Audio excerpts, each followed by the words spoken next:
All right, we're rolling. Hello, people. Welcome to a special episode of Popcorn on the Macabre. Ooh, special? It's gonna be special. How Very, special? very special. It's gonna make your dick hard. Really?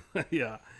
Oh yeah. This is we're about to watch a movie called The Stepfather, and this is a classic film. It's actually in my top 10 favorite horror movies of all time.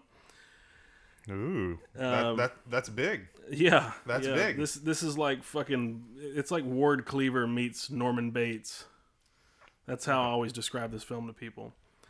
Okay. Well, before we started this, I had a question for you. Yeah. Like how this was received. Was it received well, or was it like a thriller, kind of like what did I say? Like a Basic Instinct, or what was the one with Glenn Close where she was trying to murder? Yeah, Fatal Attraction. Fatal Yeah, Attraction. Yeah. Well, in the late 80s, there were a lot of these kinds of thrillers coming out. You know, it was always the so-and-so from hell. You know, the blank from hell. This movie was very well received critically. It was just kind of a box office disaster, you know. But I'll tell you, the opening scene is dark.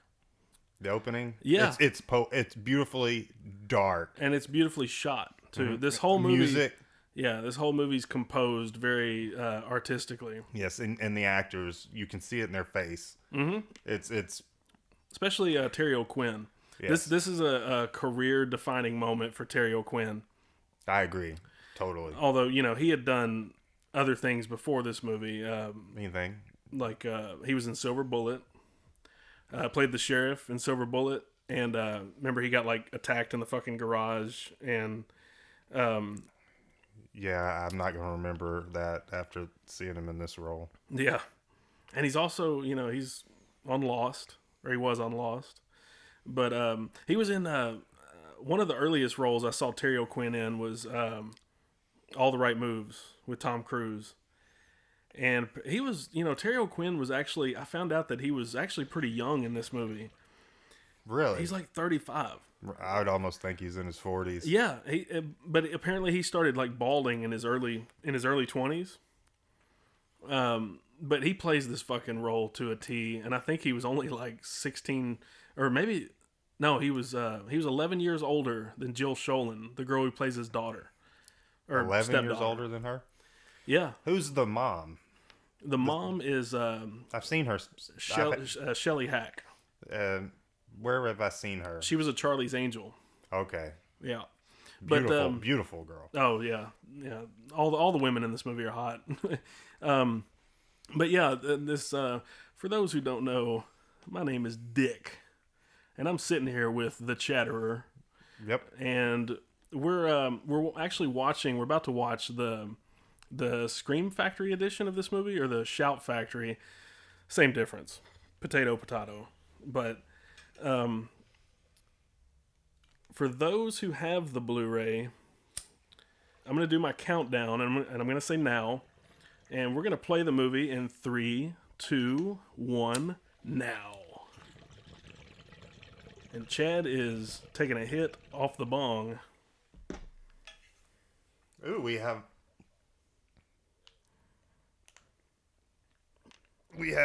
Terry O'Quinn. Yeah. We're just talking about him, huh? Yeah. Jill Sholin. And this is probably one of her best roles. Oh man, amazing. Yeah. She was Jill Sholin's had her name on a lot of stuff. If you're a horror fan, Jill Sholin has been in she was in, a movie called Popcorn. Oh, I haven't seen that. I want to see that. Popcorn was really good. She was in I know, I've been dropping you hints on that one. She was in Cutting Class with Brad Pitt. Do you remember that one? Slasher film, kind of late With 80s. Brad Pitt? No, actually, I didn't. It was one of Brad Pitt's like earlier roles. I don't know if it was his first one, but right here you see a story by Carolyn Lefcourt, Brian Garfield, Donald Westlake. I don't know much about Carolyn Lefcourt, but Brian Garfield and Donald Westlake, two fucking amazing novelists. Brian Garfield actually wrote the Death Wish novel and Death Sentence. Ooh. Yeah. Weren't we just talking about Death Sentence? Is that the one? The other day, Kevin yeah. with Bacon. Oh man, that's Kevin so Bacon. good. It is. It's a great movie, and that's mainly what Brian Garfield is known for. Death Wish, Death Sentence, and whatnot. And Donald Westlake, he used to write a bunch of novels under the pseudonym of Richard Stark. So he's actually he's not known as a screenwriter. He's mainly known as a novelist. But when he got hired to write this movie, and this is one of the reasons why I love this movie so much, is because the script is so fucking tight, dude. Wow, yeah. I mean, I study this film. I've studied this screenplay probably more than any other horror film I've ever seen, just because it is really Hitchcockian and it's just suspenseful. It sort of rings every chill. Here we have Terry O'Quinn getting naked, showing his dick in the mirror. Oh, I missed it. Sucks for you, man. Or would you say it sucks for him? Yeah. And yeah, he is he's awesome in this role, man. It's so dark. This beginning just gives me chills. Like, it's a very powerful opener. And he's so calm. Mm-hmm. And you're like, you see him all bloody, and he's just got this calm demeanor. Like he just knows what he wants. He's real suave. Like mm-hmm. he's very very impassive in his approach to doing what he's doing. And it's almost like he's not really aware that he's doing it. But the dude, he just wants like the perfect family. Mm-hmm. That's it. That's what I love about his motive. If they're not perfect, he just can't handle it. Right, yeah. He has his own ideals of what the perfect family is, which is basically everything that he saw on TV as a kid. Fucking Brady Bunch and Father Knows Best and all that shit. Dude, just look at, you're speaking of shots. This is an awesome little sequence here with the lighting. A lot of Steadicam used in this movie too. This movie was actually shot by John Lindley. John Lindley was a DP who was hired to do this film. Like after the original DP had some sort of like domestic fucking thing going on, got arrested or something. But John Lindley. This right here. Oh shit. This right here says it all. Dead kids, yeah. When I first saw this, man, I was fucking blown away. I was like... Yeah, well, it's so calm. Yeah. And then it hits you with this. Yeah. And look, he's just picking up. Well, it starts out in this serene, suburban neighborhood. And then when you go inside this house, man, it just gradually leads up to this moment right here. But yeah, And just look how he walks off. Mm-hmm. And this is really good cinematography too, though. It's real shot raw. It's great. Everything, cinematography, direction. Mm-hmm. It's just solid and it's smooth. You have a good, nice establishing crane shot here. Mm-hmm. And then the music. Mm-hmm. Listen to the music come in. Yeah, I think John Lindley would go on to help. He would be the DP for Joseph Ruben, the director. That's an opening right there. That is an opening, yeah. It's an attention getter. That's an impactful. Like when you're watching this, for the first time and you see that, it's like, oh my gosh. It sets the tone immediately. Mm-hmm. Like, and when I saw this when I was young, I was always into suspense films, but when I saw that, I was like, okay, I'm in for a fucking treat. I'm in for a ride. Dude, what he says with his face in these shots. Mm-hmm. And that's the thing about Terry O'Quinn. I love that dissolve right there, going from Terry O'Quinn to Jill Schoelen. But, that's the thing about Terry O'Quinn is he conveys a lot of who his character is just through looks. And, he fucking just commands the screen. Oh, man. And those looks are gnarly. Yeah. But yeah, this going back to John Lindley, the cinematographer, he would go to work with Joseph Ruben on future films, but I'm trying to let's see. I found this out. He was He shot the Wes Craven movie Serpent and the Rainbow. And I actually, I didn't know much about this cinematographer, but I've always loved the way this movie was shot. When I found out he shot Serpent and the Rainbow, fucking Field of Dreams. Field of Dreams? He even shot Pleasantville, the movie Pleasantville. Oh, I love that movie. Yeah. Oh, I guess this dude I like. Yeah. Well, the camera work in this movie is really good. The writing, the acting. Dude, the family. Just the whole... You feel like you're in a suburban family, know? And then there is a crazy in this family. And it's not, it's grounded in reality. This is something that could really happen. And it did. It fucking did. This is based off John List, the serial killer who eventually got caught by, I think his profile ended up on America's Most Wanted. Oh, wow. Yeah. Apparently, Brian Garfield, the writer, he lived in New Jersey where John List lived. And so he was inspired by that. And this was like in the early 70s, I think. And John List was like an accountant that had worked on Wall Street. And he lived in a big fucking mansion. And apparently he got fired and did not tell his family that he got fired. And so it's kind of, when you you see this character, it's like you can just tell like it was... it was obviously based on him, but, just think about that. Think about how fucking creepy that would be, how this dude's living this false life, coming home every day, acting like everything's copacetic. Mm-hmm. And he's basically just trying to set up this other reality. Yeah. He's fucking delusional. But, where does he stand in creepy guys in horror or thriller? Like, I think he plays this character in here is remarkably creepy. Mm-hmm. He does is it a legendary job? You can't lump him in. Or a legendary performance? Yeah. Like, you can't lump him in with Freddy and Jason and all that. But you can lump him in there with Michael Rooker, say, like in Henry, Portrait of a Serial Killer. Right. And you can rank him up there. I would rank him up there with Anthony Hopkins in fucking Silence of the Lambs. Yes. Because I just think his performance is that great. Mm-hmm. When I saw this when I was little, I was fucking terrified by Terry O'Quinn, dude. Oh, I could only imagine. Fucking terrified. I remember when we first watched this, it was... I like how I was blown away. I like how his fucking sweater kind of looks like Freddy. He apparently he wears a lot of red in this movie.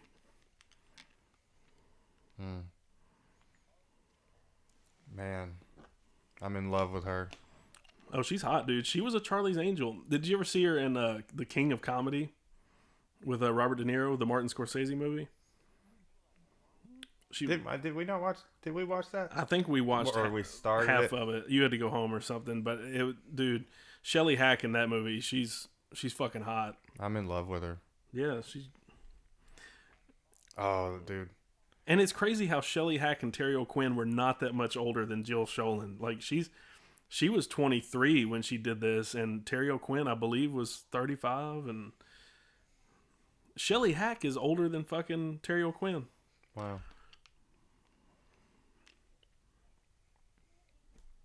Dude, this chick wants to go to boarding school. She wants to get away. Yeah. I've always liked the relationship she has with the psychiatrist character. Mm-hmm. Yeah. I thought that was a real... It almost kind of reminded me of, like, Ordinary People. Timothy Hutton's relationship with Judd Hirsch. Right. And almost like Good Will Hunting, fucking... Yeah. Matt Damon and Robin Williams. Yes, this dude's clearly not that great of an actor, but these. Oh, come on. He pulls it off. Yeah, he pulls it off. But these two have chemistry, obviously. Okay, I'll give you that. The chemistry makes it work. It's.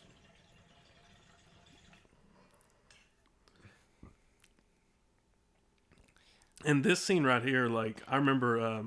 First time I saw this movie, I was like, don't piss him off. Don't piss him off. Exactly. And she's steadily just like... Pushing him. Yeah. She's pushing him. Yeah. Oh, I can't wait for is it an infamous scene in here when she, I guess spoilers, but people have already probably seen this, but when she catches him, would you say that is a climax? Are you talking about the basement scene? Yeah. Oh, dude, this is building for that climax. She's pushing him, and then that's probably one of the best scenes of the movie. Yeah, and then he gets the letter. Yeah. Oh, dude, and this is the kind of movie that just builds and builds and builds. That tension, he knows. You know that he's going to explode, mm-hmm. and you can see his whole progression. Mm-hmm. Like you can methodically see how he's planning this out. Mm-hmm. You know, it's not like one of those horror movies where it's a mystery and you got to guess who the killer is. You fucking know. But isn't there a part though he kind of forgets who he is? Yeah, towards the end. Yeah, he forgets because he's sitting there saying creepy, something, dude. and she's like, "Huh?" Yeah, he's lost. He's like, wait a minute. Who am I here? Then he hits her. Yeah, hits her with a goddamn phone, dude. And that to me is the ultimate climax of the film. But this is so creepy. Yeah, or he gets the name mixed up. Mm-hmm. Yeah. He's just fucking. This dude is just great, man. Terry O'Quinn is just. But is he reminiscent? He's reminiscent about the girls he just killed. Mm-hmm. He's telling them about it. Well, you don't exactly know if you don't know which family he's talking about. Yeah, I did just assume. I mean, you don't know. What I like about this movie is you don't know anything about his past. Mm-hmm. You don't, and apparently there was going to be flashbacks. I think Donald Westlake in the original script was supposed to have flashbacks to where you could, sort of know what this character is all about. But I'm actually glad they cut all that expository bullshit out. Yeah, I mean, when I watched it, I just considered he was talking about one of the little girls he killed. Yeah, I mean, it's understood that he had a checkered past. Mm-hmm. It's inferred. I mean, with just little moments like that where he's like, oh, shit like, who am I? And he's forgetting names and shit. But he's also tried to be so thorough, like, mm-hmm. with his execution. Mm-hmm. Yeah. He just fucks up because he's done this so many times. He has an identity crisis. Yep. And she wants to leave, and that's not a perfect family. No, exactly. So that look he's giving her right there, he's like,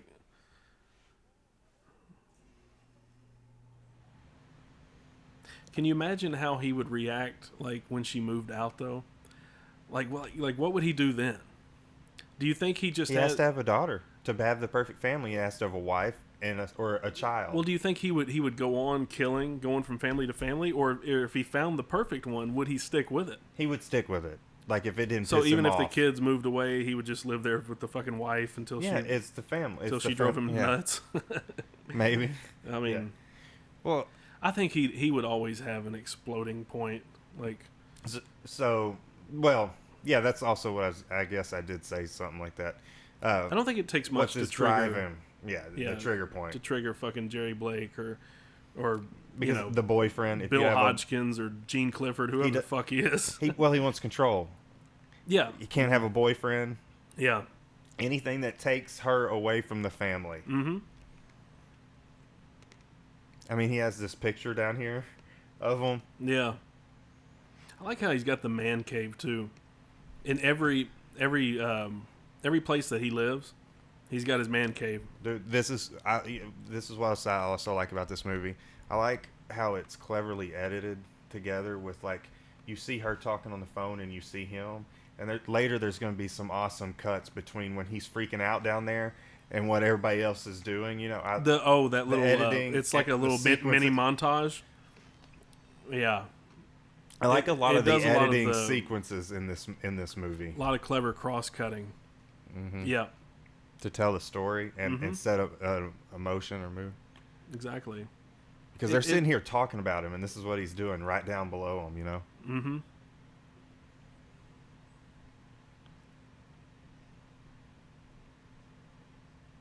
The director, Joseph Ruben, the director of this movie, he fucking apparently hates slasher films. Would you call this a slasher? No, I wouldn't. And I think that's why this movie works. Yeah, because I like it better than a slasher. Yeah, it doesn't take that traditional slasher route. The only thing I can say is maybe towards the end it gets a little hokey with some of the one-liners, because he does have some good lines towards the end, and it's like, well, okay, he's breaking. He's hit that crazy loon. He's breaking the tension. Yeah. Well, he's broke. And he has to say something. He can't just be quiet. And I don't think that detracts from anything. I just think that, like, that's when it goes into horror territory. When for the most part this movie plays out like a Hitchcock film. And there's actually well, this movie brings this movie is horror, but it presents it in like almost it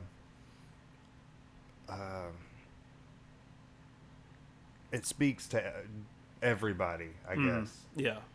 Where if it was a flat out slasher, you're gonna turn out a certain audience, but the way this horror is executed, it can hit like a wider. Well, like you said, yeah, it's a universal theme because we've all had parents. We've all had to. I mean, most of us, and we've always had. Kind of like that movie Parents with Randy Quaid. Mm-hmm. I know. We've always had parents that scared us.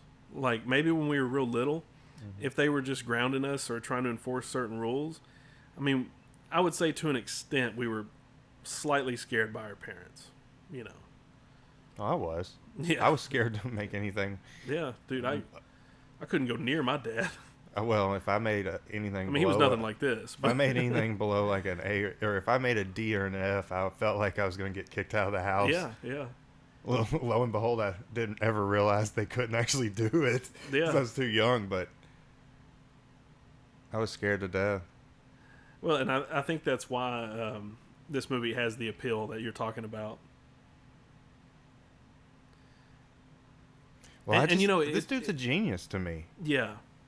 He's a genius that goes crazy. You know what else I like about this is it just brings horror into the home.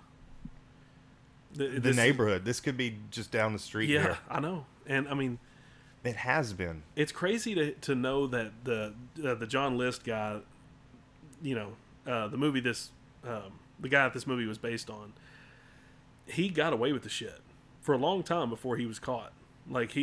So apparently he just kept doing it. Mm-hmm. And one of his neighbors turned him in, man. He had been like MIA for 18 fucking years.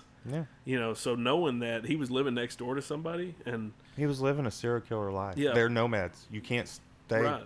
You can't stay in one place for too long. They have to keep moving, like in Henry, where Michael Rooker. Yeah. Well, what gets this dude caught here is he went within a radius. He had created a family within that radius. Had he gone outside it? Yeah.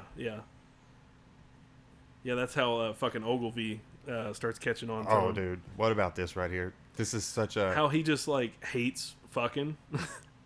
He hates sex, dude. Well, I thought it was almost like a play on him trying to make the daughter uncomfortable because they have tension. Yeah, and he's like screwing her mom and she can hear it. Well, yeah, I don't think that he's intentionally trying to get her attention or anything with it, Yeah.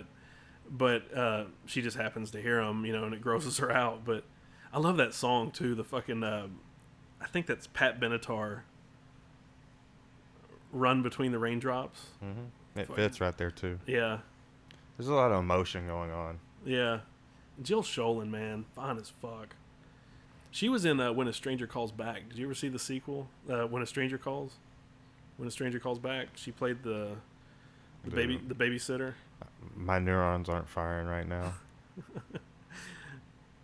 I'm into this, dude. No, this is the This is when the detective people come on this scene, dude. Yeah.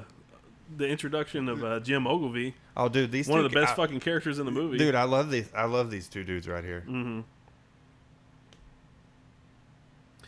That guy, Stephen Shellen, too. He's a good actor. Stephen Shellen, who the one talking right there with the blue eyes, the very masculine face. Yeah, fucking Ogilvy. Yeah. Yeah. You know what I like about him? He's like the fucking Dr. Loomis of this movie. Mm-hmm. He's like the Dick Halloran of this movie. From The Shining. Mm-hmm. But just so happens to look like Kyle Reese. yeah, he does. He does. He's got a Michael Biehn thing going here, where he's just like, his character originally was supposed to be a cop. In the original draft of the script, he was supposed to be a cop, and I think Joe Ruben, the director, was like, "Well, I want to make this more intimate and make him part of the family. Like, he knows this dude. He's seen him before intimately." But so he's not a cop? I thought he was, or was he a reporter? I know it's his sister. Yeah, that he got killed. He's just an average dude. Okay. That's just his sister. Okay, well, he just comes across like a cop. Yeah, he does. Well, he goes to the firing range, and Who's this guy right here? He looks so familiar. He's some actor, I believe, from Vancouver. I've seen him in stuff. He was actually in that movie Runaway. With Tom Selleck. Oh, we just talked about that. Yeah, we did. We did. Yeah, he's in that. He's in actually the first Rambo movie, First Blood. Okay. Yeah, he's got a familiar face. He's just one of those faces, He looks like he's got a certain bloodline in him. I just can't put it on it. Like, who's that guy that sit in the sitcom? The dude that always sat in the chair, and he was real angry all the time. Archie Bunker? Yeah, was he like the angry dude that sits in the chair? Yeah. He looks like he's got a little Archie Bunker bloodline in him. Very younger Archie Bunker. I don't know. I'm what's crazy? The guy that plays Ogilvy, though, Stephen Shellen, he was in another good horror movie called American Gothic. That was really good. But what's a shame is he didn't go on to do much else. But he's a good fucking character in this movie. Oh, dude, I love this scene. Yeah, this is good. Oh, well, when doesn't he gets the paper here, and he doesn't see us or sees the story and he folds it into the paper, makes the pirate hat out of it, which was actually lifted from a Hitchcock film, Shadow of a Doubt. Is this going to be another movie where if you say Hitchcock, we don't recommend drinking? Every time I say Hitchcock, everybody needs to take a shot. But we're not responsible for anything. Yeah. Well, because this movie does have a lot of Hitchcock references, So anybody who wants to take a shot every time I say Hitchcock, play a drinking game. Salute. Yeah, play the drinking game. I don't care. But Shadow of a Doubt. Have you ever seen that Hitchcock movie from 1943? No, you were taking me on a Hitchcock ride, and that's about my only Hitchcock ride I've been on. Chad's intentionally trying to get you guys to drink, folks. No, I'm just saying that. But it's a great Hitchcock movie. Yeah, well, you show me. The only Hitchcock movies I've seen are the ones you've shown me, so. Okay, well, this was an old black and white Hitchcock movie. And it was 1943, I believe. But Joseph Cotton played this girl's uncle. And if you watch the movie, you'll see a lot of similarities between Shadow of a Doubt and this movie. Because the plots are similar. Apparently, her uncle's been killing a bunch of people, and then he comes back to this domesticated setting, and he moves in with him, and he gradually turns on the girl because the girl calls him out on shit. She's the only person that notices that he's evil. Yeah, and she does that. She sits there and gets that picture, and he gets it before she can. Yeah, and he's like, "Dude, that's a pretty intense scene too." And then he pops out the Cosmopolitan. Mm-hmm. This is a pretty intense scene too because yes. This right here. The camera, you see how the camera is kind of gradually just pulling in? Mm-hmm. Dude, look at his face. Mm-hmm. You can see it all right there. You can see his past coming back to haunt him.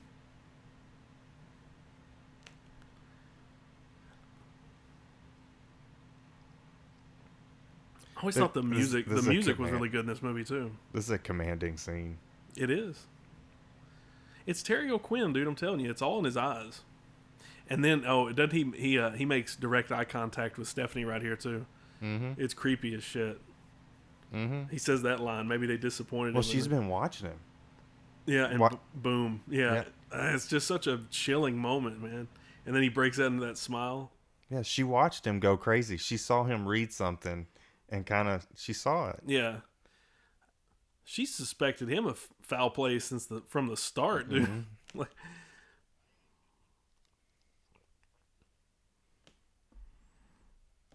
Do you remember how? I know it was a smaller role, but do you remember how good he was in Silver Bullet? No, not to when he played the sheriff, dude. I mean, Terry O'Quinn was really fucking good in Silver Bullet. And here we go with probably The scene we were talking about earlier. Yeah, if not my favorite scene, it's one of my favorite scenes. Oh, this right here is. It's right there.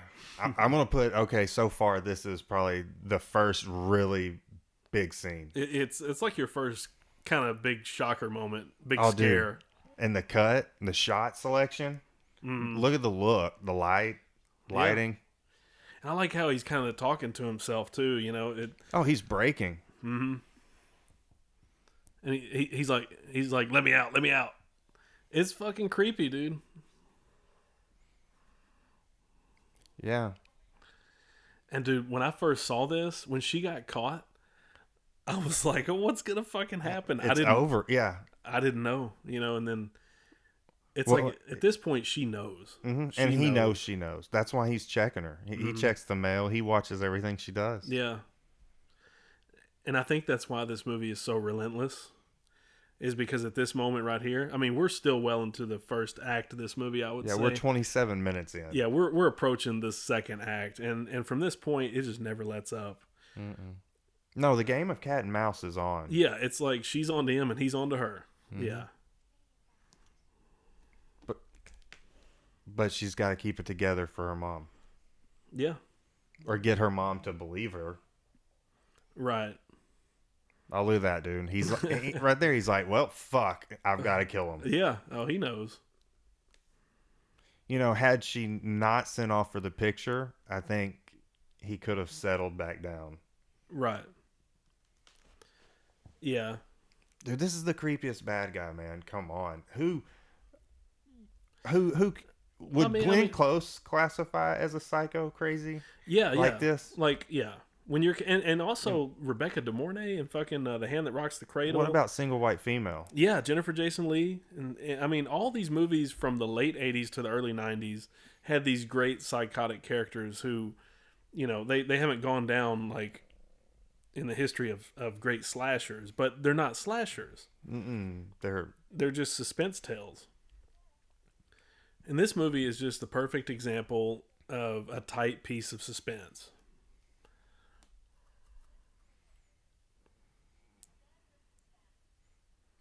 Who is this? Who's her friend? I have no idea. I've never seen that girl. You've never seen her in this movie? I couldn't tell you who the actress is, but dude, have you ever seen a movie called Scream for Help? I wouldn't know. That was Scream Factory is about to release that one. Well, this might be interesting then. It's written by Tom Holland. Oh, that piques my interest. Writer of Fright Night. Yeah. And it's been unavailable for a long fucking time. But you when you watch it, you'll see a lot of similarities between this and that movie. I'm interested. I already want to see this. It's about a crazy stepfather. When's it coming out?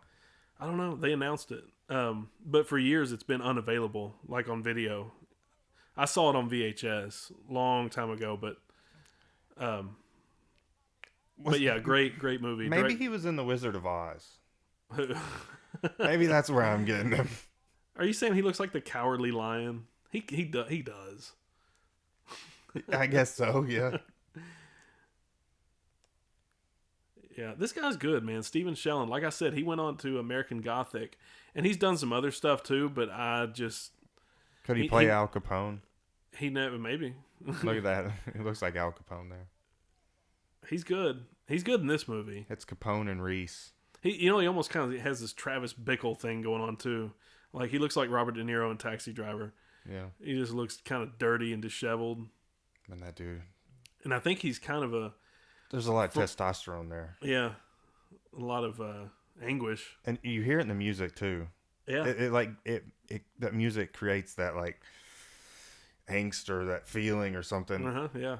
Of impending doom. It's a good score, dude. A guy named Patrick Forez, something like that. He did the score, but I looked him up and he hardly did any other movie scores. Really? But it's crazy because this one's so iconic, man. Is he still around? I think so. But I found out he was like, had like a rock and roll background, and he actually played the keyboard for the band Yes. And okay, dude. For like one of their albums. Well, that explains why this is so good. Yeah, but this was like really one of his only movie scores. But this movie does have a good theme. I mean, with the exception of sort of the leitmotif of the Camptown Races song that Jerry whistles. That theme by Patrick Faraz carries this movie. I agree. It's really, really good music. I will agree with you.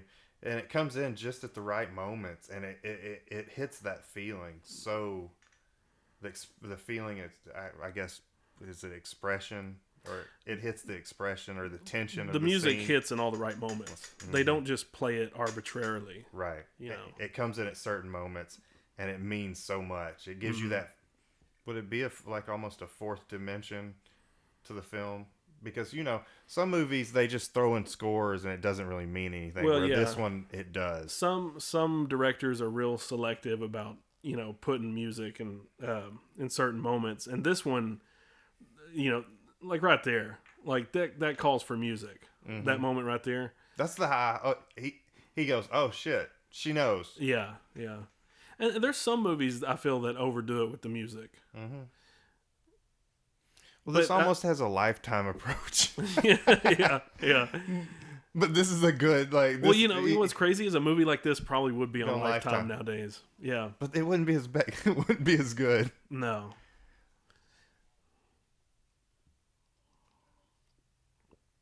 And this has it goes, I believe, 2 and a third.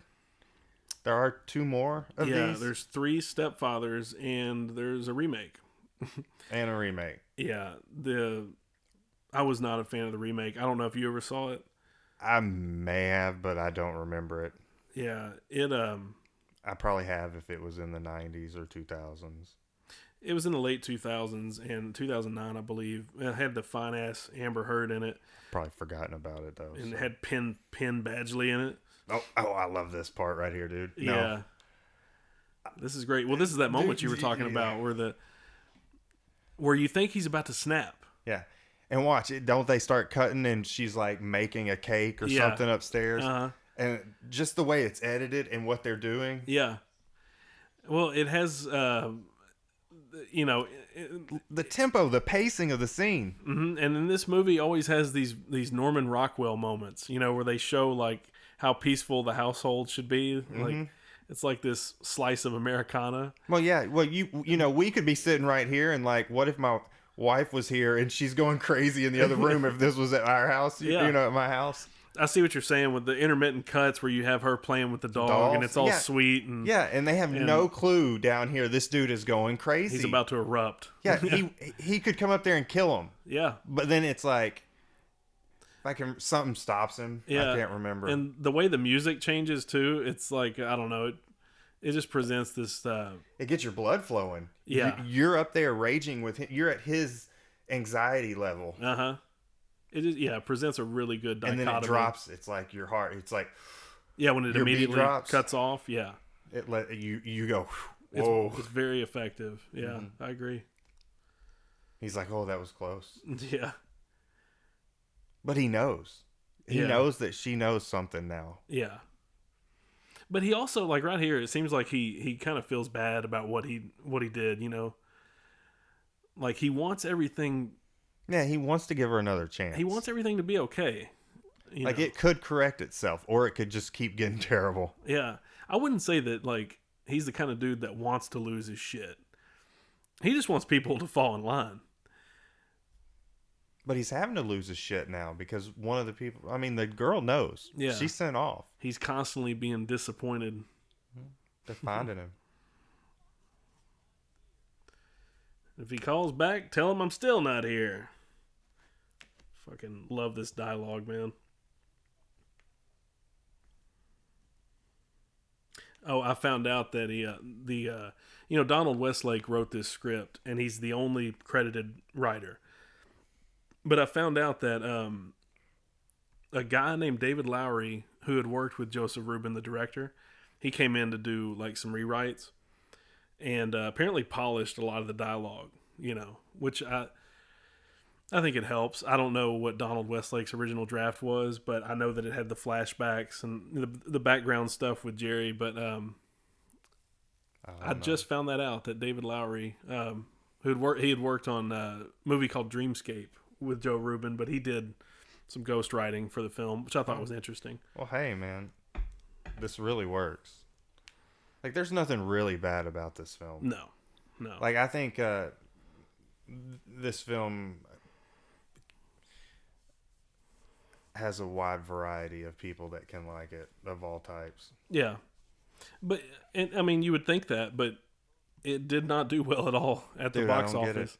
They went through like four different ad campaigns trying to market this film, and it never caught on, dude. But it's become such a cult classic over the years. And I mean, I think the gross at the box office was somewhere around $2.5 million. And dude, think about that. That's not shit. I mean, yeah, no, you're right. And I don't know what the original budget was for this film, but I think it found its audience on video, on home video. Do you remember this dude, this black guy right here? He was in Look Who's Talking. He's another one of those Vancouver actors, because this movie was shot in Vancouver. Look Who's Talking. That's the ones with the babies, right? Yeah. Okay, I'm just trying to make my brain is not firing. Yeah. And I'm eating chocolate brownies that taste so good. Uh-oh, folks. Chad's got the munchies over here. I mean, it makes this movie so much better, though. What, being high while watching it? Yeah, and eating very good chocolate brownies. Yeah. And I just like watching this character, dude. You know who also he reminds me of? I'm sorry, man. He reminds me of The Guest. Really? Yeah. Yeah. What? Yeah, dude, go back and watch The Guest. Dan Stevens, the dude that plays The Guest. We're talking about the... Yeah, the fucking movie... Who did it? Who directed it or wrote it? Oh, I'd have to look it up. Is it old movie or recent? No, it's new. With the guy where you don't know if he's like an alien or whatever? Yeah. Okay, so there's just one guest. Yeah, The Guest, dude. Dan Stevens, the guy who played... Remember how intense he was? It's from the director of You're Next. But Dan Stevens had a lot of Terry O'Quinn-like qualities, I thought. Because, Terry O'Quinn kind of saves her from getting kicked out of school and... Okay, so... But I think that's just because he's trying to keep the family together. So, oh yeah, this is the psychiatrist that wanted to meet him. Yeah. Dude, this is where it gets good. Dude, this is a playful scene too, man. This is a pretty poetic scene. Yeah. Because it's like, he knows, right? Because they tried to already contact him, right? Once before. Who?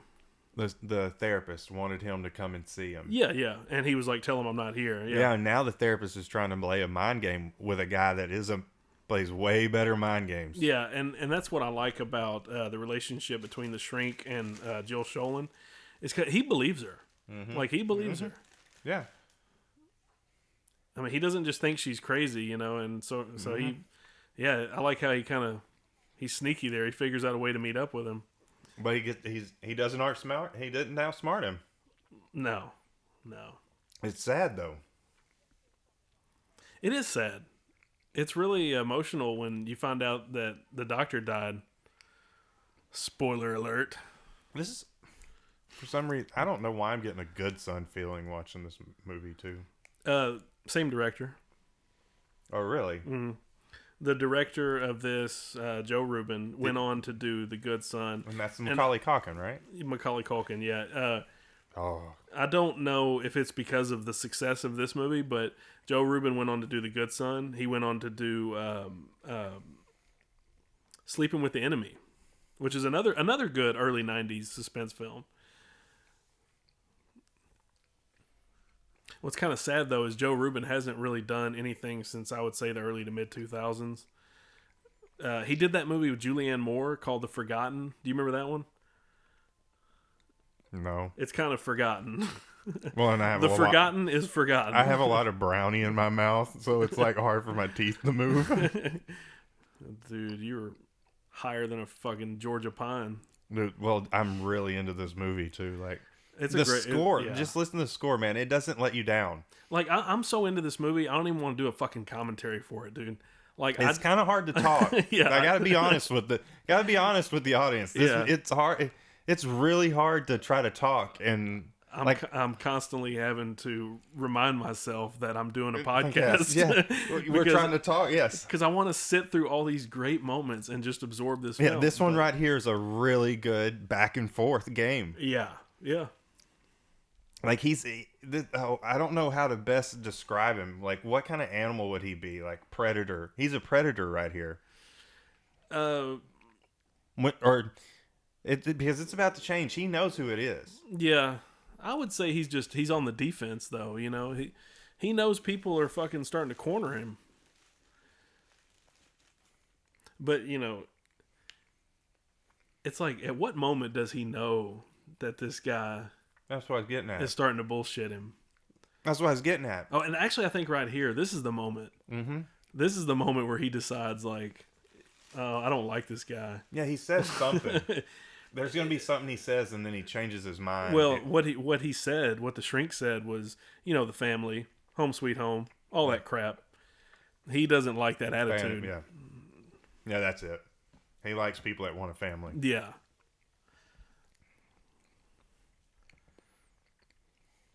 Yeah, because he even repeats the line when he beats the shit out of him with the 2x4. That just is so, like, just condescending, you know? You know, the family, home sweet home, all that crap! What do you think is going through great fucking moment? What do you think's going through the psychiatrist's mind right now? Like, do you think he thinks he's winning? You think he's outsmarting him? I think to an extent, yeah. He's trying to play the game, but he slips up. When do you when he slips up, you think that's when he's like, oh crap. Yeah, he knows he fucks up, and you can't get past this dude. This dude is crazy. Yeah. He literally kills this dude and then remodels the room again. Yeah, yeah.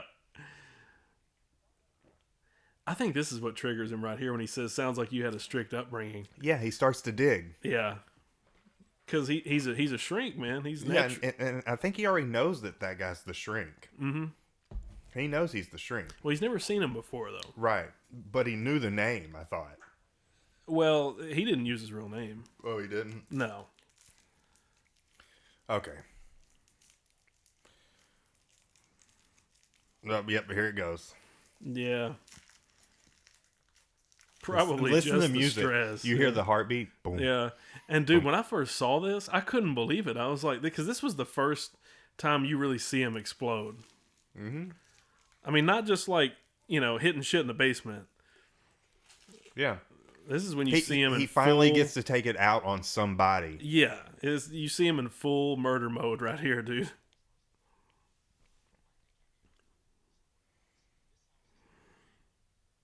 Man, just look at this roll, man.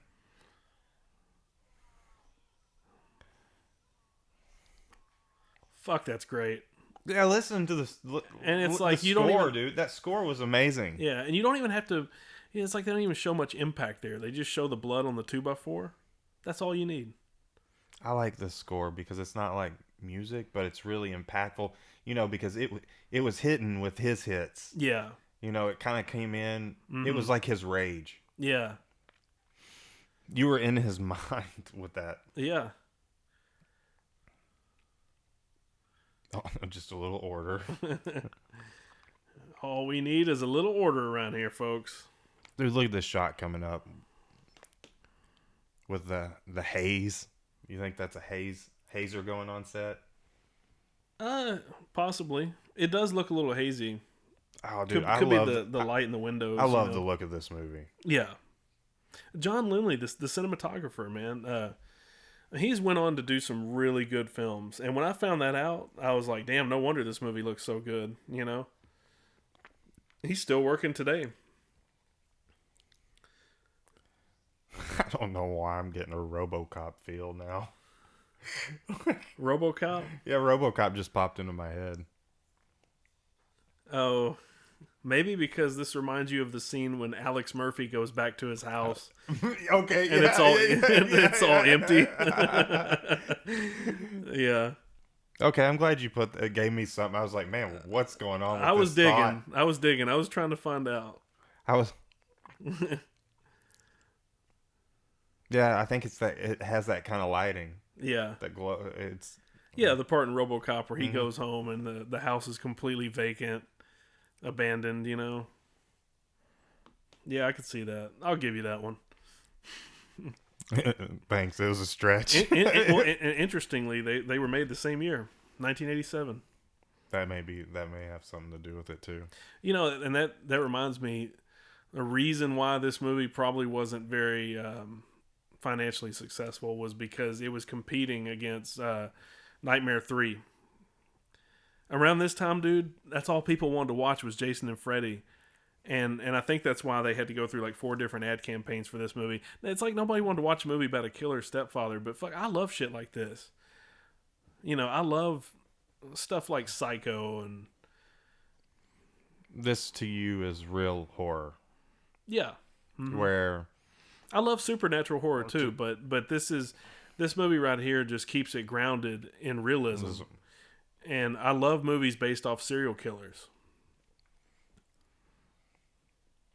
Because ever since Psycho and Peeping Tom in the 60s, where they basically they took horror out of like castles and gothic settings, cemeteries and whatnot, when they started putting killers in the home and they showed you that this shit can happen next door to you, that is the scariest thing, dude. Home invasion and what was that movie with the guy that was like the terrorist living in neighborhood, Armadillo Road, or it was like one of the first DVDs at Arlington Road. Arlington Road, yes. With the terrorist guy living in the neighborhood. That's another good fucking movie. Yes. Because that movie has the same kind of suspense this movie has. Yep. Like when Jeff Bridges starts figuring out who Tim Robbins is, and he fucking just like confronts him, and he's like, "Yeah, this is what I do.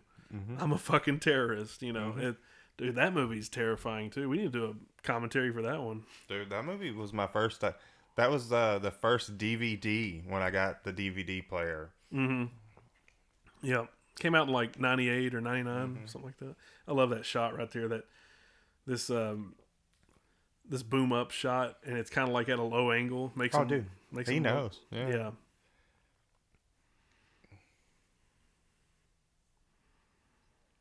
Man, she has like a weird. I don't. Is it like a Phoebe Cates and Demi Moore vibe and like Conley vibe? I'll tell you why she has the Demi Moore vibe. Is because she's got that husky voice, and when you listen to her talk, dude, her voice is fucking hot. I love girls with husky voices, and I've always had a thing for Jill Schoelen, man. She is. So you like your girls to sound like this? Yeah. And then they scratch. Yeah. Hey, baby. Yeah, you nailed it. Okay. Maybe that's why he wants to kill her. No. Do you remember her in when she came out of the swimming pool? Yeah. That's not that girl. Do you remember she looks a lot like her though. She looks a lot like Phoebe Cates, I think. Maybe it's just the dark hair, but she was in that movie with Robert Englund, Phantom of the Opera. That's a good horror movie.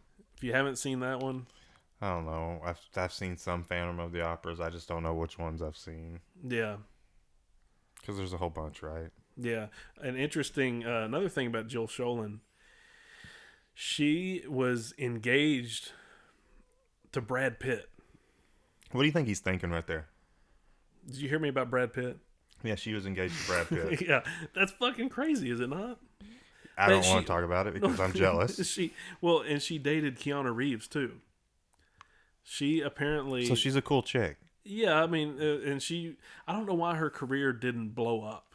You know, Because in the mid to late 80s... Do you think she dated too many guys in the industry and was like, I can't stand this? I don't know, but I think she met Keanu Reeves like during... When they were doing that movie Babes in Toyland.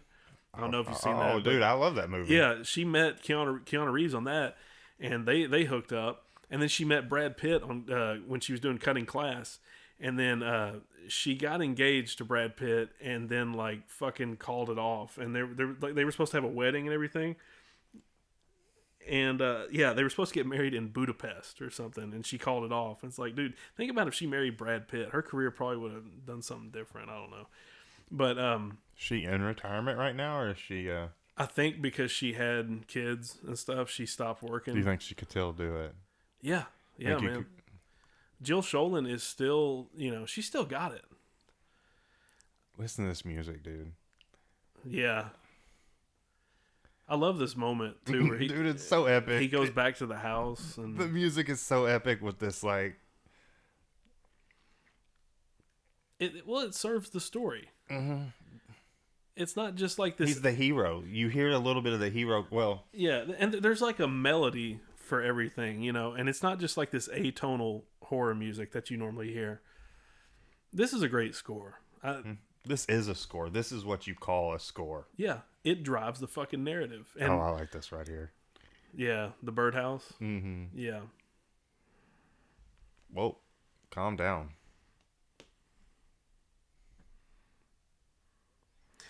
Yeah, old what do you think? Old fucking Shelley Hack, man. She Charlie's Angels, man. She was on that show for like a season.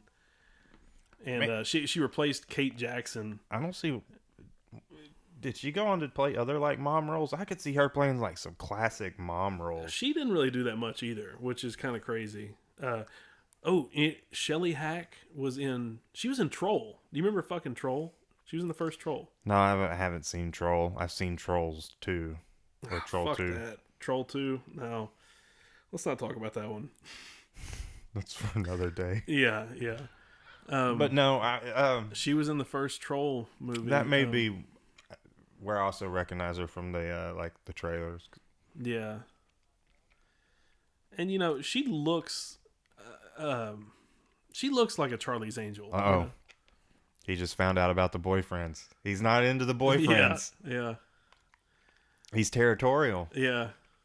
I like how he kind of takes a lighthearted approach to it right now, though. Like, he's like, oh, ha, ha, ha, ha, ha. Yeah. And then when at the door, he's like, he's raping her. Yeah. I'm going to kill him already. He's like, he's practically undressing her on my front porch.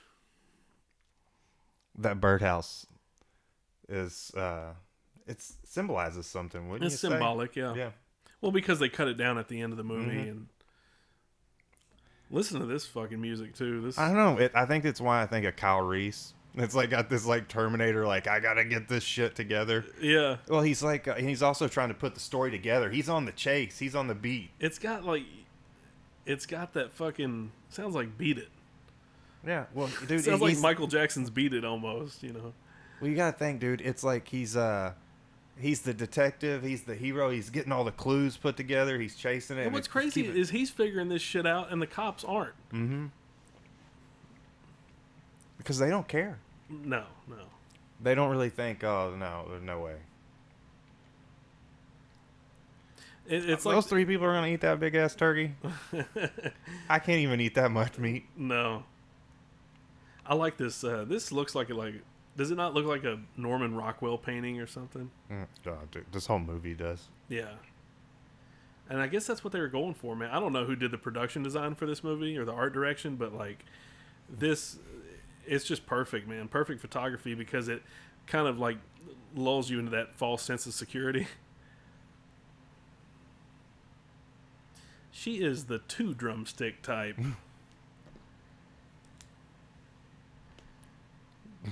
It's like she's trying. Yeah. Well, I think right here she's let her guard down. Mm-hmm.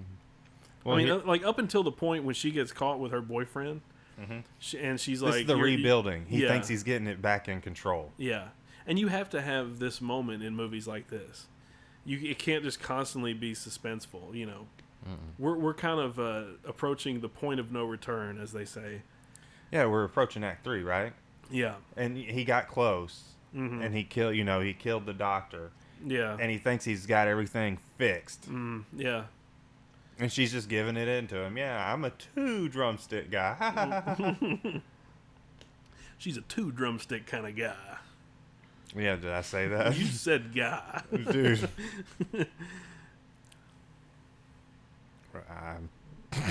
I'm baked. Surely not.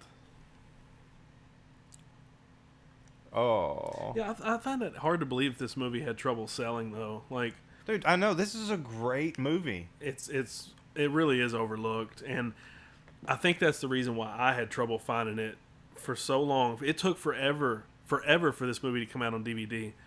And there was a place in McCain Mall called Real Collections. I don't know if you remember.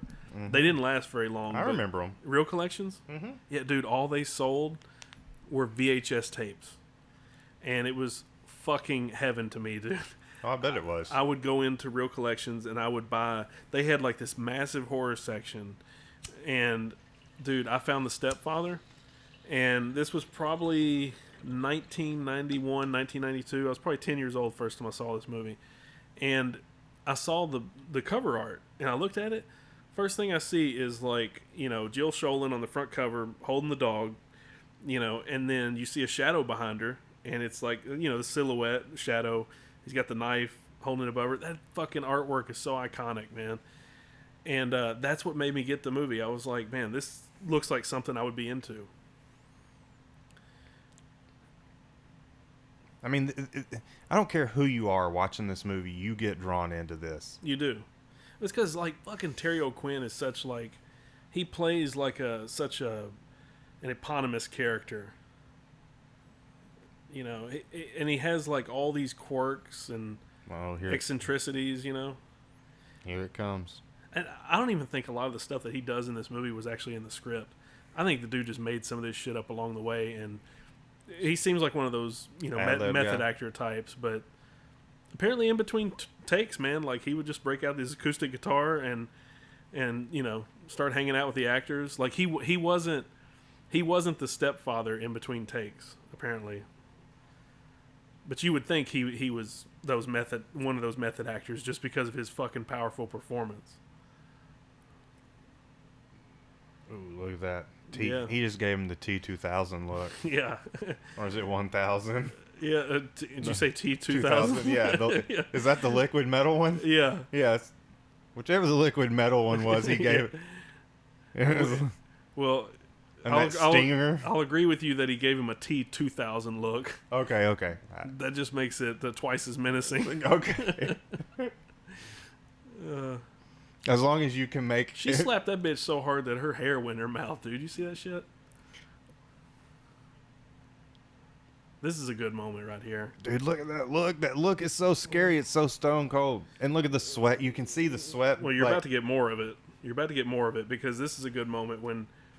He does a look right here, and then when he steps down off the porch and he walks towards the camera, he breaks the fourth wall. I don't know if he's looking directly at the audience, but it's chilling as shit. Like this look right here is scary because he's like, he's trying to hold on to grasp. Yeah, he doesn't want to snap on her, and he doesn't say shit either. He doesn't. He just kind of gives up and he's like, well, let me just go for a walk here, and I think right here. This is the moment when he's just like, I gotta fuck him up. I gotta fuck him up, Yep, they're talking back to me. Yeah, and here, I think this is the shot right here that I always remember. How he's kind of just... Yeah, there, where he's looking at us. Yeah. Yeah, this is when he tells us, I'm doing it. Yeah. That's his psycho moment. Yeah, and here we go. Like Hannibal Lecter moment. Yeah, so that was kind of like the closing curtain there. Yeah, see, he's leaving the job. Yeah, this is the third act here, and you're seeing him basically try to start this new lifestyle. Yeah, and then you got Ogilvy hot on the motherfucking trail.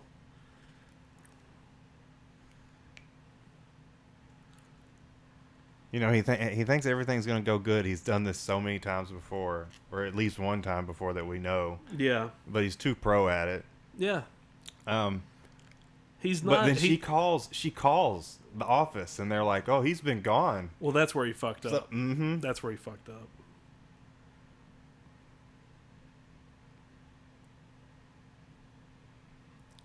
Like, if he didn't look so much like a tweaker, I think people might listen to him. Yeah. But apparently he's charming enough for this chick Annie that works in the office here. This actress Jillian Barber. Yeah. Oh yeah. She was in some other shit too. God, what was she in? She was in Jumanji. Jumanji. With Robin Yeah, Williams? I remember her, from Jumanji and Needful Things. But I think this was one of her first films. But fucking MacGruber on game right here. Yeah. And this, I like how these two little looks right here, that conveys enough. But there's a deleted scene. Oh. There's a deleted scene that actually shows them in bed. Oh. Yeah, they fucked. Yeah. But that's how Ogilvy got what he wanted, He's a charmer. She was. I wonder why they took it out. Just extraneous shit, Didn't have to be in there. I think it probably would have killed the pacing of the movie because we're going at such a frenetic pace right now with the suspense. Yeah, we're an hour and 2? Yeah, I mean, I would have wanted to see Ogilvy fuck that chick. I mean, but Would you have really? Yeah, I like scenes like that sometimes, as long as they're not too drawn out. With that chick, she's hot. I could just see it going. I thought they. Yeah. Oh, go yeah. I thought they made. I thought they made a good couple. No, can you? I feel like she's a character from like The State or something. Oh, you're so wrong. She's hot. Uh-oh. But you know me, I'm not picky.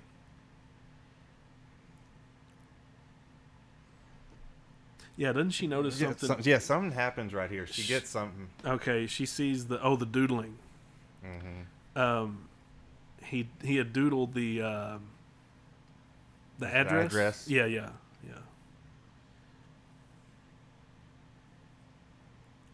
You know who this is missing?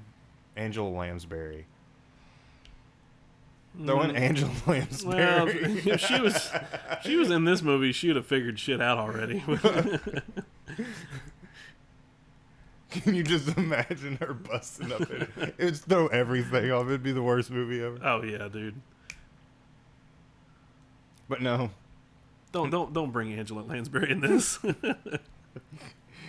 Yeah, I fucked up doing that. You just killed my brain went. You killed my vibe. Yeah. What are those things? What's that game show when it's like you miss and you get a wobble or a whack or God, it's the 3. Fuck it. Oh yeah, I don't know what you're Whack-a-mole. talking. I don't know what you're talking about anymore, dude. Me neither. I'm so engaged in this movie, like you said, that I don't know, man. Well, in watching, I think you need to take another hit. Dude, it's cash. Oh, too bad. Yeah.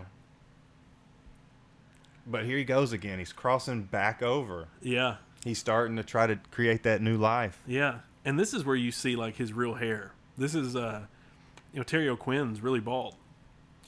I don't know. Yeah, there's no bald cap or any shit like that. He's really wearing a fucking wig. Because if you watch him in Silver Bullet and All the Right Moves, he's really fucking bald. That dude started balding in his early 20s. So it's always made him look a little older than what he actually is. I don't like his new fucking look, though. Right here? Yeah. What is his new name? Bill Hodgkins or something? He looks like a total douche. Yeah, but he goes out, creates this lifestyle, and he comes back home, and he's still in it. Yeah. And isn't that what happens when he's talking to his daughter? He's still in it? Well, that's the name that yeah. Hodgkins, what's to get wrong? Yeah, that scene. But you know what I mean? Like, Jerry Blake looks like a normal dude. That guy that he's pretending to be now, Bill Hodgkins with the bald head, he just looks like a fucking child molester. Like, why would you want that disguise? Like, you're going to get caught. You're going to get caught. Or do you think you don't out. think it comes out as, like, nerdy? Like, no, I can't kill a family. let alone 2 families. Look at me. I think he looks like a molester. I mean, I think that was I think that was a look back then. There was a lot of those looks back then. Yeah. Molester looks like. Yeah. What the fuck if I know? Yeah. Go back and watch some of those '80s dating videos, and you'll see a lot of dudes that look like that. Yeah, I get you. Yeah. God, Jill Schoelen though, man, she is amazingly gorgeous. Dude, just look at what this scene is conveying. There's no words. No. It's all done with the music and her and acting. It's suspenseful too, because even though you know that probably nothing's going to happen to her, you get the feeling that somebody's in the house. And I guess right there with that little false scare. Mm-hmm. I'd actually totally forgot about that. Yeah. Here he is. Yep, getting him another job. I can't remember what kind. Okay, he's selling insurance this time. What was he doing before? He was selling houses. Mm-hmm. Yeah. Yeah, because he was trying to sell his house. Yeah. Yep. I have to admit, this dude pulls off 3 different disguises, though, in this movie. Yeah. Mm-hmm. And I even like, as much as I would say part 2 is just not nearly as good. I haven't seen it. Okay. Well, he does a really good job in that movie, too. It's just the script is a little subpar. I'm interested to see how they bring him back to life. Yeah. I mean, because that's the only part where I call bullshit in that movie. Because I thought they killed him, but then again, it could be a fragment. I don't really remember. They clearly killed him in this one. Okay, that's what I thought. But it's like Michael Myers in fucking Halloween 2. That motherfucker clearly blew up. Is he going after the same family, or does he just start over? Huh? Does he try to get back at this family? Is he still chasing this family? Oh, no, you're talking about part 2? Mm-hmm. No, he sets up a new family. Oh, so he lets them go. That's, I guess he doesn't hold a grudge. No, he's got to relocate. I mean, okay, yeah, true. He's got to relocate, man. He's got to can't hold a grudge. He's got to at the beginning of part 2, he's somewhat rehabilitated. Oh, okay. Yeah, he's in a psych ward, man, and apparently he's well enough to go back out into society. This movie's so good with the pull in and facial expressions. Yeah.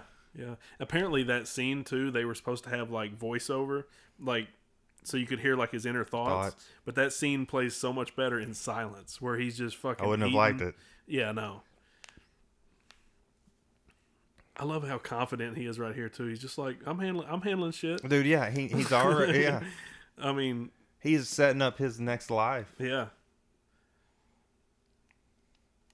Oh, doesn't he see a family here? Yeah, talk about a scene that would most likely be excised by, today's standards. Really? This scene? I think so. No, dude, look at this. Watch everything in his face here. I'm not saying it's not a good scene. And the sound with the flutes or whatever it is. It's an awesome scene. Listen to that. I don't think you could exercise that scene like that. A producer nowadays would be like, this is fodder. We don't need this. But it's such an emotional moment because it's like, you see what he wants. All his dreams and aspirations right there in this one image. Mm-hmm. Even like when the little girl looks back at him, it's just like, dude, it's everything he wants in a family. And he just knows that he can't have it.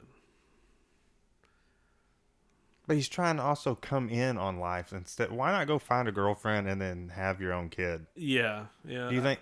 I think that like he likes the idea of having a family, but I don't think he can actually handle the pressure and the stress.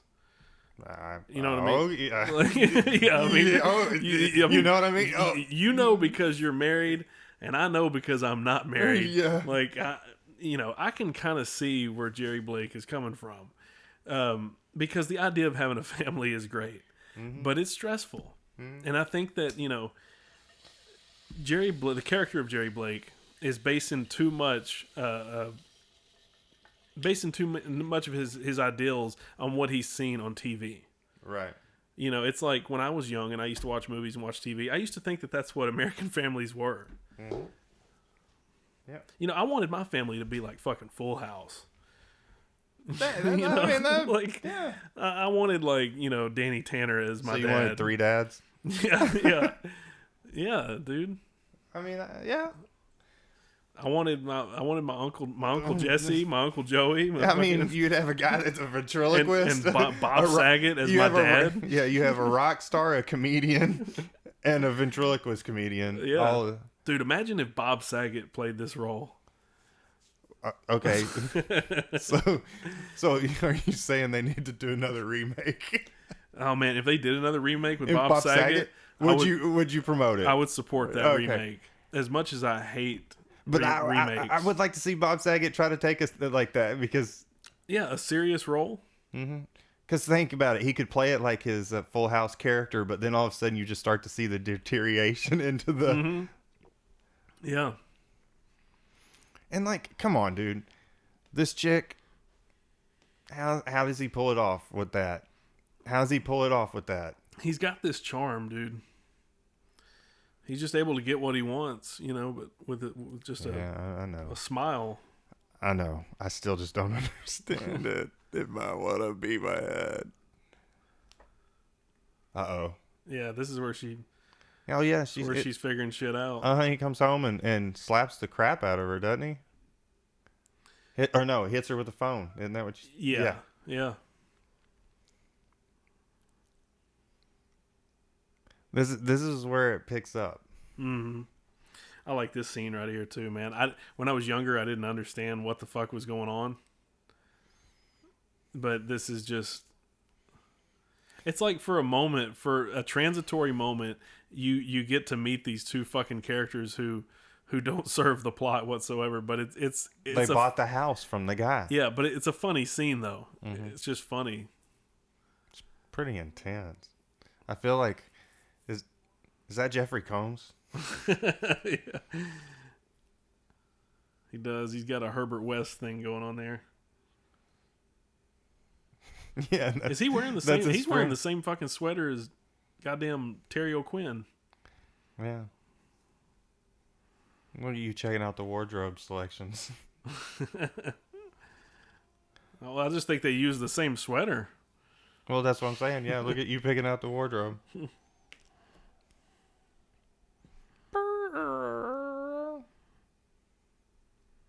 I love his whistling. His Camptown Races, man.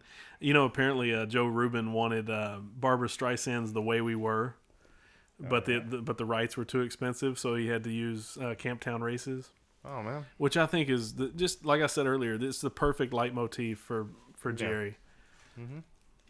Here it is. Because that theme, that whistling would carry on to all two sequels. Oh really? For all three movies, he's whistling that shit. So it became his trade. Yeah. So is it the same actor in 3? No. But same character. In part 3, they set it up to where like he had plastic surgery. Oh, it's got to. Yeah. They tried to get Terry O'Quinn for part 3. I don't know if he just didn't like the script or, probably didn't want to be just known for this. Was it worth watching? It's a piece of shit. From what I remember, I just remember it had Season Hubley in it, and it felt like a TV movie. It may have been a TV movie, but I didn't care much for it at all. There it is. Yeah. Boom. Damn, this scene is powerful. It just went Lifetime. Yeah. Oh, this ain't Lifetime, man. That's a Lifetime moment right there. This is when it just goes into straight, go for your throat, fucking balls out horror. Look at that face. Yeah, and the upward angle on him. When they get those low angles on Terry O'Quinn, it's fucking menacing. It's that big forehead. And those big eyes. It's the way he stares. He's just got this stare, man. And, they said that Terry O'Quinn, in between takes, he would be laughing, he would be having a good time, and when those fucking cameras rolled, that dude could get into character immediately. And that's hard to do, man. Cause that'd be fun to be able to have that talent. Yeah, and that's exactly what it is talent. I would love that. Yeah, this was a career-defining role for Terry O'Quinn because he was relatively unknown around this time.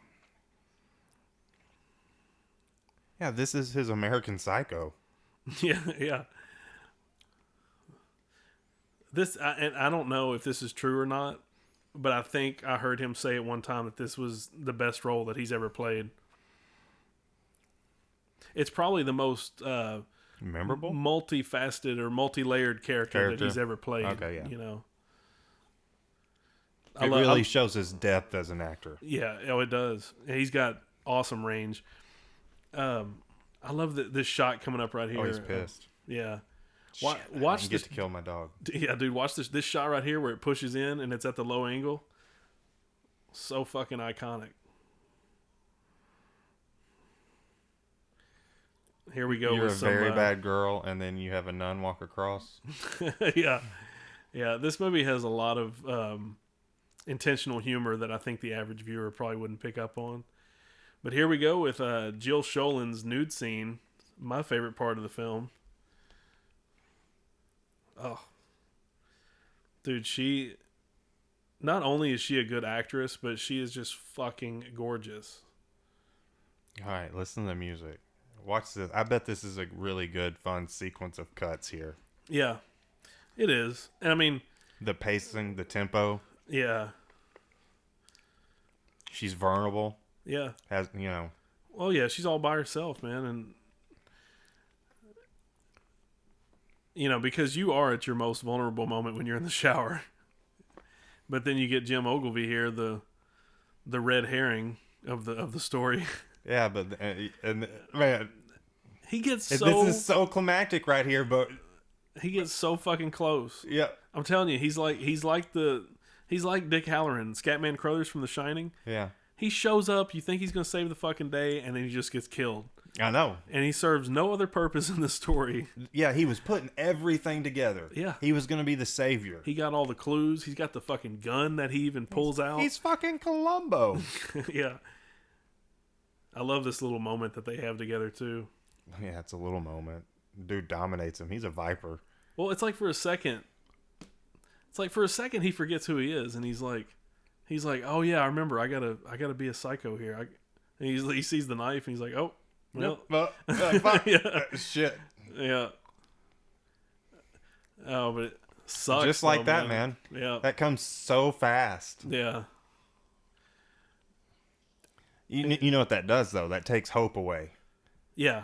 Like, now it's just the little girl. Because the mom, as far as we know, has been knocked out. It does. There's, it sets up the fact that, yes, there's no hope. There would be no hero.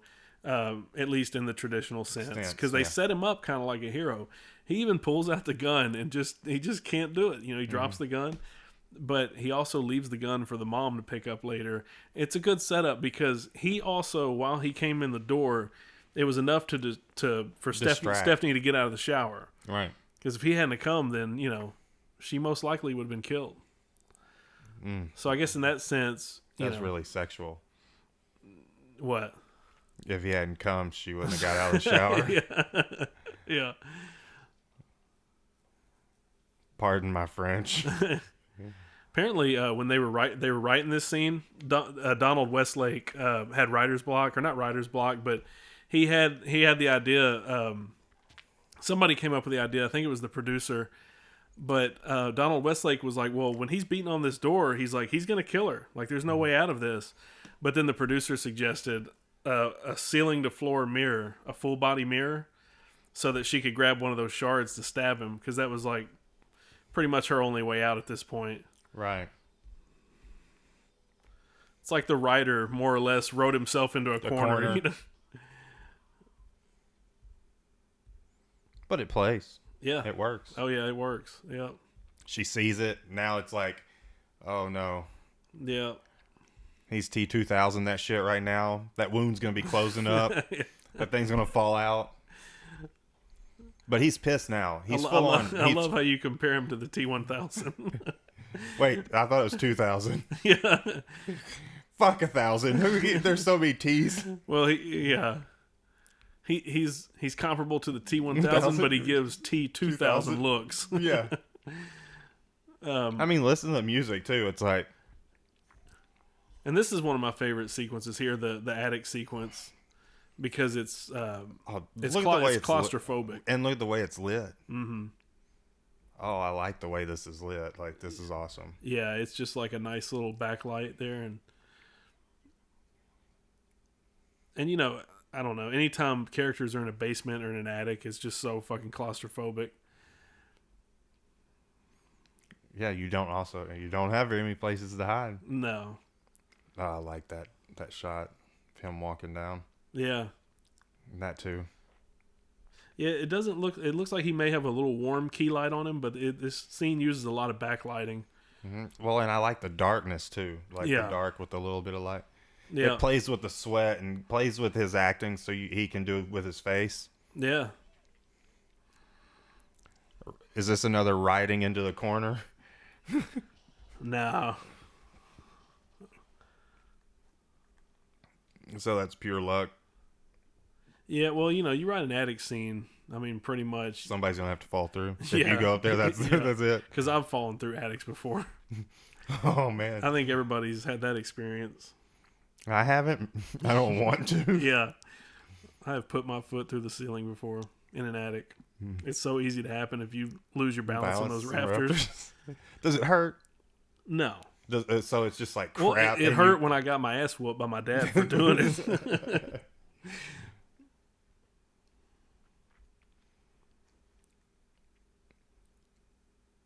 Man, she makes for a good heroine. She does. I mean, she was kind of a scream queen for a little bit. She has such a Freddy Krueger vibe here. Yeah. Wait, you said Freddy Krueger? Yeah. Explain yourself. That kind of looked like a Freddy just him jumping out down at the bottom, and then like the haze, the kind of dream sequence, and he was like, "Rah!" And it was just how. Yeah. I don't know. Fuck. I just felt like just. I thought it's because he jumped out and he was like, "Rah!" Maybe. I mean, but the way it was lit and the stairs, it seemed dreamy. Well, also, you know, this movie is grounded in realism, like we talked about, but it does have a dreamy quality to it. It's the haze. It's the atmosphere. Mm-hmm. It's not just the situations; it's the atmosphere. That's what makes it good. Yeah.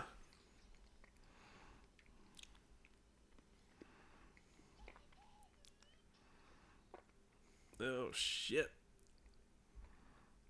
Shit, son.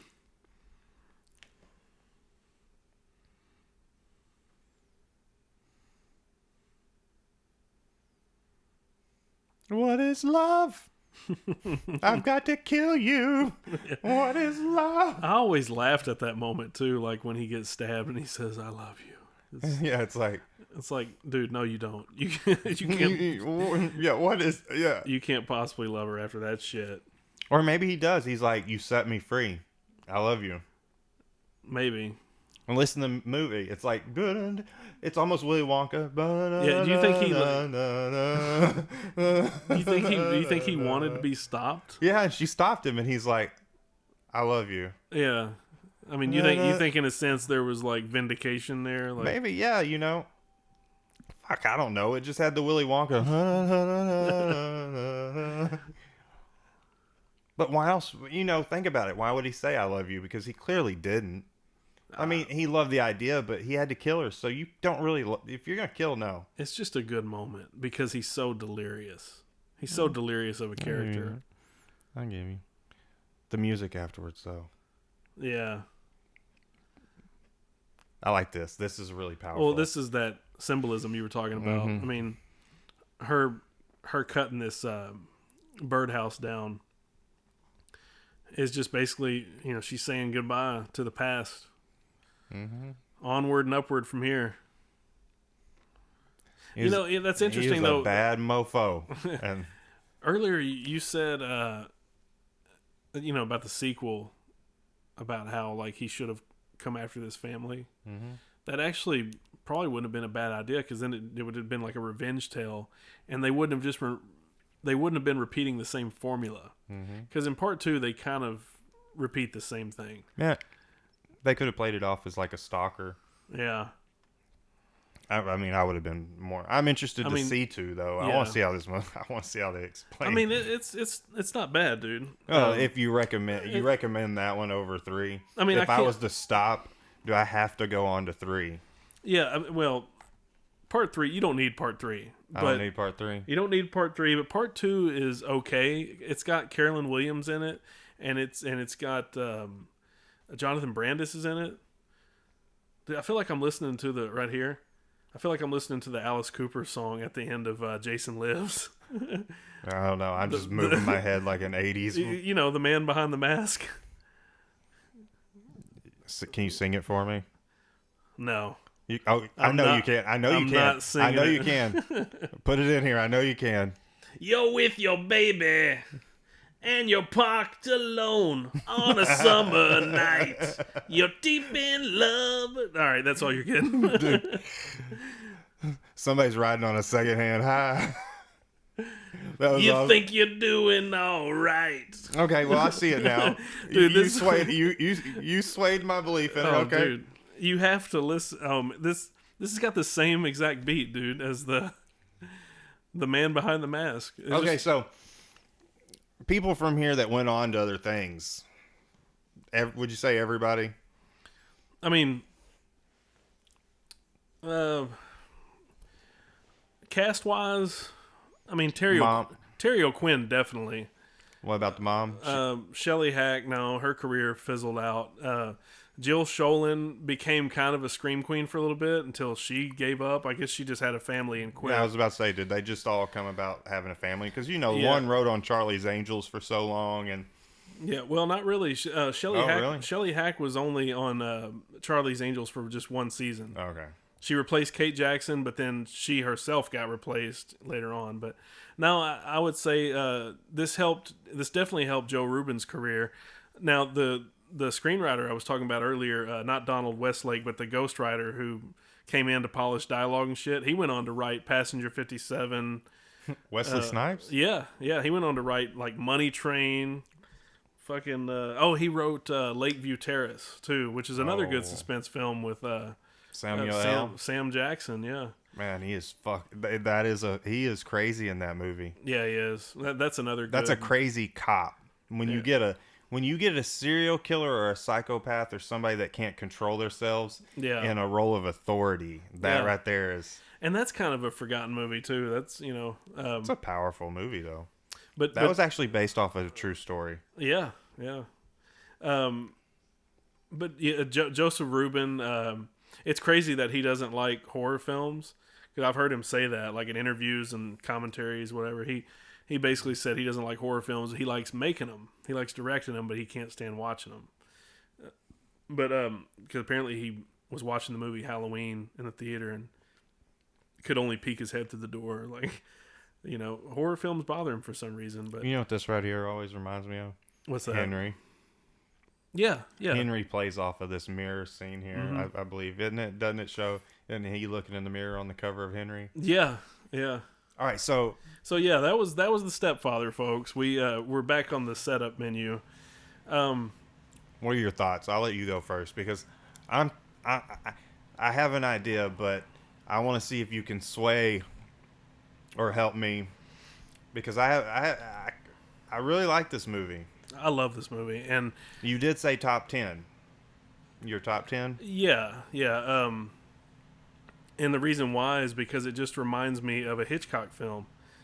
I'm just such a big Hitchcock fan. I'm a big fan of suspense. I love suspense. I'm not a big fan of just straightforward horror. Mm-hmm. Like, I feel like that's kind of cheap. You like to watch the breakdown of the character. Yeah, and yeah, I like psychological things. Like, a psychological aspect of any character is interesting. When you're dealing with psychology of a crazy person, what makes them do it or why. Yeah, I want to know what makes them tick. Mm-hmm. For a madman like this, like it interests me. But for my popcorn kernel rating, folks, I would have to say 5. A 5 out of 5. I'm glad you said that. I wanted to give it a 5. Yeah, but this is. I'm sorry, it's a perfect film. I don't think a lot of people. Okay, good. I don't think a lot of people would agree with me on that. I do. I wanted to give it a 5. Yeah, it's a 5. Like I said, it's in my top 10, and I always go back to this movie for some reason. I don't know what it is. I think this is my first 5, isn't it? Our first 5 period. I don't know. I mean, there's a lot of horror movies that I'm talking about with these commentaries. Would this be our first 5? I'm not sure. I think it is. So you would say your popcorn kernel rating? Oh, dude, I wanted to give 5. it a 5. Okay. But I didn't know if you were going to pull out some technicalities on me. Yeah. But I didn't see any. Like, I saw just amazing direction, amazing acting, amazing storytelling, tight. And technically editing, speaking, the way it's... Like you said, technically speaking, it's perfect. Mm-hmm. There's not one flaw. Even Joseph Ruben, the director, has gone on record to say that this was a smooth shoot. There were no problems. They shot this in Vancouver. They had some rainy days here and there, but it never fucked up the shoot. There were some actors that may have been uncomfortable and cold in some certain scenes, but technically the way the film was executed is perfect. Everything went as planned. Yeah, every camera shot has a purpose, and it has this constantly moving camera. Like I said, they shot this in, well, I'm sure they used the Panaglide, Steadicam a lot. But there was, some cool crane shots. There's it's not a very stylized movie. It's just a solid fucking movie.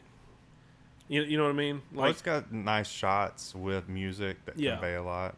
Like you don't watch this movie and compare it to, say something to from Brian De Palma.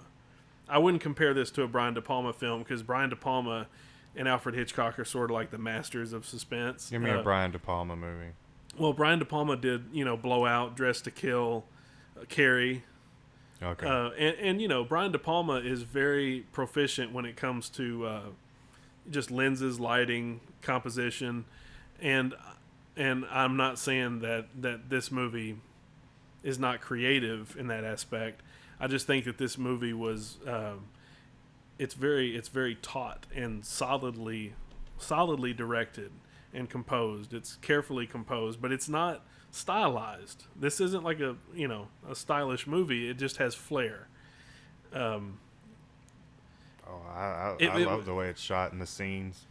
Yeah. And how they're cut back together where he's freaking out in the basement, mm-hmm. and then everybody's all calm talking with their friends and then baking a cake, and he wants to break there. Yeah.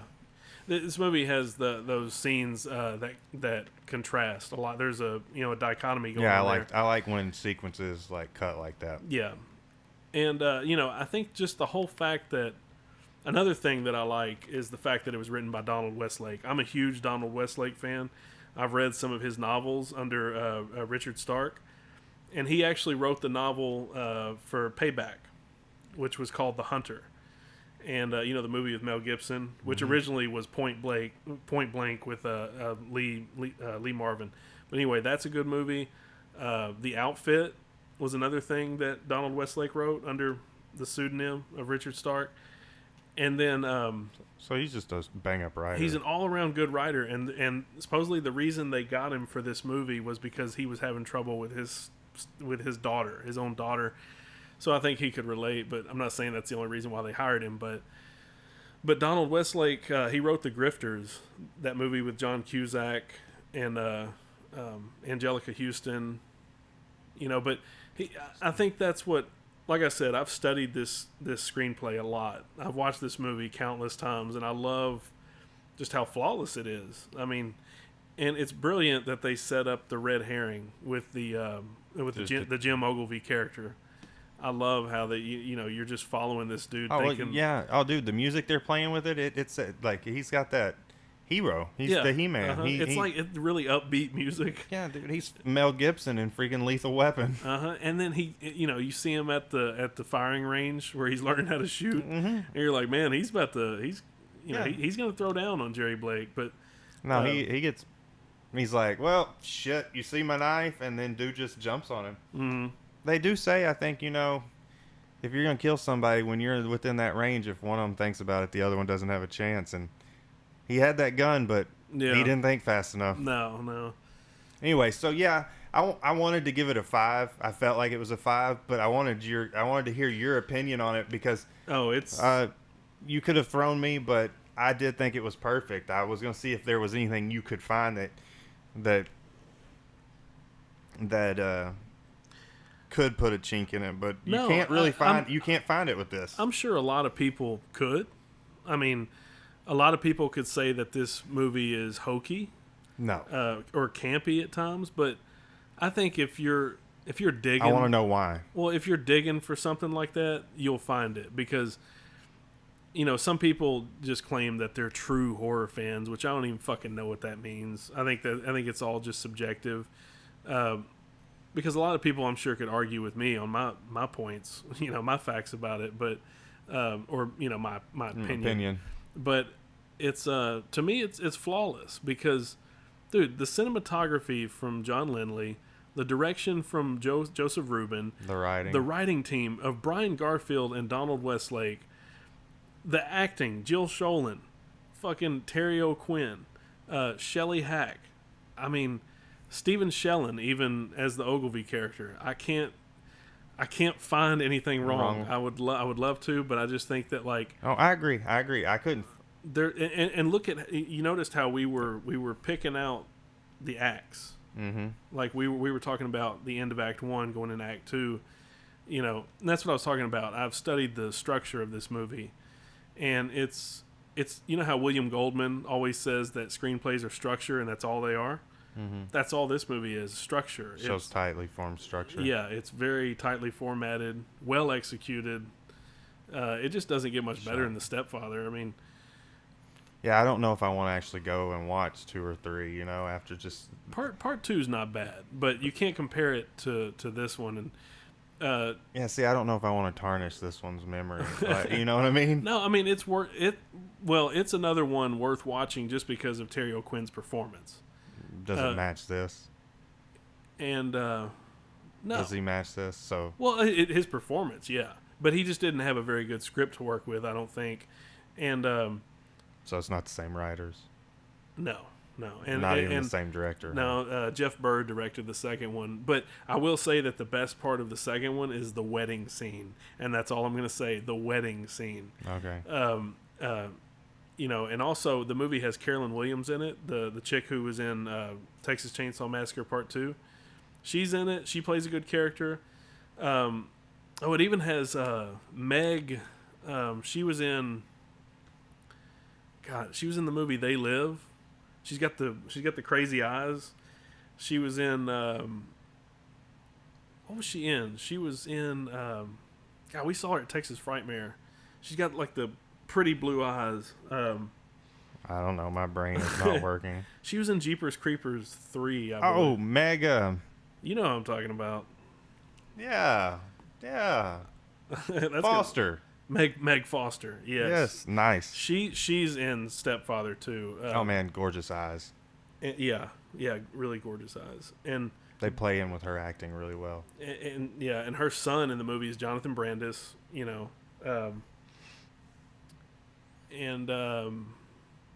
I'll have to check it out. There's not much else you can say about it. It kind of pretends like this one doesn't exist. Does it turn into Beethoven? I don't even. I just had a thought of Beethoven in this earlier at one of the dinner scenes. I would have to say it's nothing like Beethoven, Chad. But yeah, okay. But it's just. I would say it's worth watching for the wedding sequence at the end. But and he sets up a new existence. He becomes this dude named Gene Clifford, whatever. He's always changing his identity. Is there kids? Huh? Does he have kids? Yeah, Jonathan Brandis is the kid, okay. and but I mean, does it play out the same way, or do they change it up? Do they change the paradigm?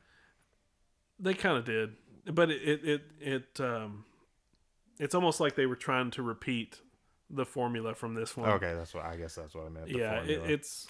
Because that formula word. He gets caught in the second one. I thought it was interesting how he gets caught because he gets caught by whistling the Camptown Races. Oh. There's an interesting play on that. So the theme song. Yeah. It says. Yeah. Or yeah. Bum bum. Well, I don't know what else I can say about this movie that we haven't already repeated. No, I mean, we give it 2 5s. I think this might be my first 5. I don't think I've given a 5 out yet. Unless it was To Dusk Till Dawn.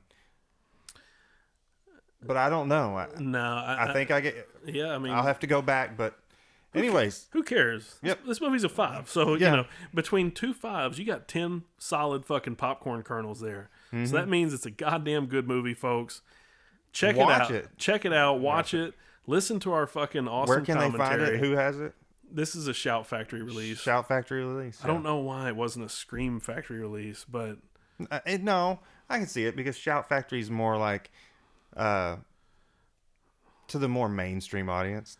Well, they don't normally. Scream Factory releases where's the shit like this, Did the Burbs just recently come out? The Burbs, yeah. Who picked? Is that Scream or Shout? That was a Shout Factory. See, release, it's the whole family thing. Yeah, It's the whole family thing, dude. It's Shout. Like Basic Instinct would come out on Shout instead of. Yeah. So would that Glenn Close movie. Okay. But yeah, that Shouts was for the adults. That was the Stepfather, ladies and germs, and I don't have anything else to say. Do you? Yep. This is Chad, and I'm signing out. And this is Dick, and you've been listening to Popcorn on the Macabre. Thanks for listening to this commentary. It was very stimulating and illuminating. Yep, I've got a boner. I'm hard too. So, with that being said, we're about to leave you guys, and we'll see you next time. All right, peace.